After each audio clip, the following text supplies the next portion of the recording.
Good evening, everyone. Welcome back to Starkey Farmstead. So come across the farm with me. I want to show you guys my protein that my chickens are going to be eating tonight. So basically, I've set up a system with no expense using all recycled, upcycled materials. Not a difficult system with pipes and cardboard.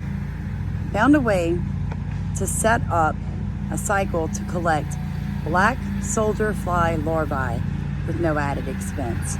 So basically, I have a bucket that I catch rabbit manure in. Well, this bucket is also underneath the water, and when my rabbits drink, got it, water drips into the bucket. So to successfully breed black soldier fly larvae needs to be in a cool, dark, damp environment. What you're gonna see is this bucket is shaded 24/7, and the food for the black soldier fly larvae, got it again, rabbit manure. So rabbit manure, whatever bee drops through, whatever hay drops through, and the dripping water occasionally, has got these suckers breeding like you wouldn't believe. Let's go take a look. So here in the rabbitry, this is where I collect my black soldier fly larvae, right here in this recycled, upcycled blue bucket. Now, I've got my handy dandy rubber glove, guys, because I don't know about you, but they're kind of nasty when they touch my skin.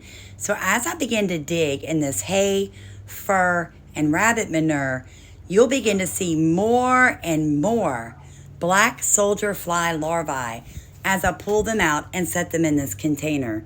Now, the really interesting thing about black soldier fly larvae is that they can eat twice their body weight in organic matter daily. They also go from hatching into the larvae stage to harvest in only 15 days. That means that I have a ready supply of black soldier fly larvae for my chickens in their life cycle every 15 days. That's so economical. Now, let's talk about the reasons that you actually want black soldier fly larvae versus mealworms. Black soldier fly larvae are 40% protein, 28% fat, 10% fiber, and 3% calcium. Black soldier fly larvae actually have 50 to 75% more calcium than mealworms. Because they contain phosphorus inside of their bodies, the calcium can be immediately uptaken by your chickens, which means, guys, if you have soft shells or you have shells that are cracking really easy, you need to go ahead and put your chickens on some black soldier fly larvae. Now, what I'm doing right now is I'm resetting my bin here for more black soldier fly larvae to be attracted. Now, here my ladies are getting excited because I brought them a dragonfly I found dead on the ground. I'm all about recycling. Now, the babies, let's talk about chicks. You can get chicks interested in black soldier fly larvae immediately. The sooner you put them on black soldier fly larvae, the more accustomed they become to them, and the easier it is to feed them as they grow up. Now, once they realize that, hey, there's something wiggly in here, and oh, it's so good, they're just gonna eat and eat and eat. Now, the pullets are a whole different story. It was winter time when these guys were hatched out, and they have never been exposed to black soldier fly larvae. So the difference with the chicks was very, very visible as you watch this. The chicks went right at it. These older pullets are like, maybe and maybe not. But eventually, they're going to eat the black soldier fly larvae.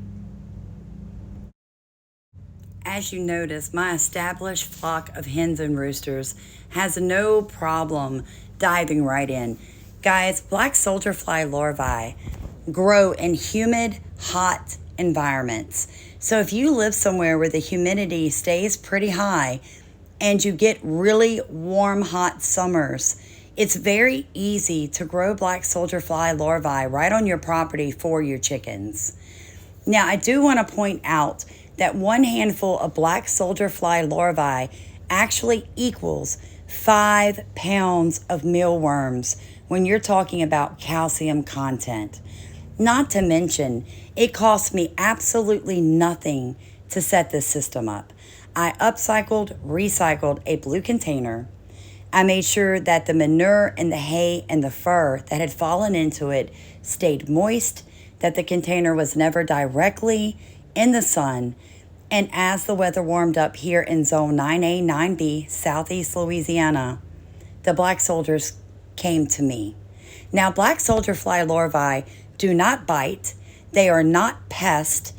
And unlike the common housefly, they do not spread diseases. So this is actually a fly that you want to welcome onto your farmstead, your homestead, or your property. I just wanted to show you one more quick video of the biddies as they eat their protein and they get ready for bed tonight.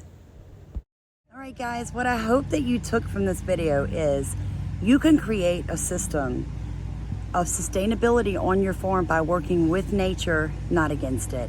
You can do it with recycled, upcycled materials. The greatest thing about black soldier fly larvae for me is they love humid environments. And if you take one good look at me, it's about as humid as you can get, guys. So I hope that this video helps you think outside the box, for you to realize that you don't have to do these complicated storage bin ideas. Though those are great, you don't need them, okay? So get out there, find something, throw you in some rabbit manure. And if you have chicken manure, a lot of you are gonna ask this question, can I do it with chicken manure? Can I do it with cow manure? Well, you could, but here's the problem. Those manures are naturally hot. The reason we use rabbit manure is that it's a cold manure. It comes cold right out of the butt. It's the exact same thing that I transplant in, that I put into my compost areas. I also set up my worm bins, all with rabbit manure. So for me, rabbit manure is something that I already have on hand. So if you do not have rabbit manure on hand, I would personally, if you already have an animal, goat, a sheep, whatever, I would compost the manure prior to using it, okay? I would set my bin up in an area that has animals so that it's attracting the black soldier fly there. I would layer it with a bunch of banana peels, some coffee grounds, a couple pieces of meat, and I would drop some good wet damp hay on top of all of that, and I would make sure it stays cool, moist, and in the dark. And then you should be able to naturally attract those black soldier fly larvae. Thank you guys so much for rowing in Stephen and I's boat. I am exhausted. We have a birth to butcher rabbit class in the morning. Hence, my husband is cutting grass at 7 o'clock at night here in Southeast Louisiana, Zone 9A, Zone 9B. God bless you. Thank you for watching. Please like, comment, and subscribe. Share our videos.